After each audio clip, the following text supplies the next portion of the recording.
ఎవరికైనా నిజంగా సహాయం చేయాలంటే అత్యుత్తమమైన మార్గం ఏంటో తెలుసా? మనకు చాలాసార్లు అనిపించేది ఎవరికైనా ఆకలిని తీర్చడం, ఆర్థిక సహాయం చేయడం. అవును, అది సహాయమే, కానీ అది తాత్కాలికమైనది. ఒకరికి నేడు భోజనం పెట్టినా రేపటికి మళ్ళీ ఆకలేస్తుంది. అదే ఆ వ్యక్తికి తాను తినడానికి తానే పండించుకోవడం నేర్పితే, లేదా తన జీవితాన్ని సాగించడానికి నైపుణ్యం నేర్పితే, అది జ్ఞానాన్ని ఇచ్చే సహాయం. దీని ప్రభావం చాలా కాలం ఉంటుంది.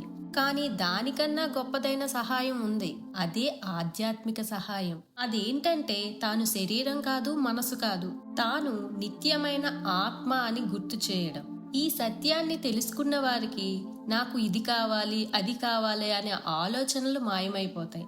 భయాలు, కోరికలు, బాధలు అన్నీ తొలగిపోతాయి. ఆనందాన్ని బయట ప్రపంచంలో వెతికే పని లేదు, ఎందుకంటే అంతా తనలోనే నిండిపోయి ఉంటుంది. కాబట్టే ఆధ్యాత్మిక సహాయం ఈ లోకంలో ఎవ్వరూ తీయలేని శాశ్వత స్వేచ్ఛను ఇస్తుంది.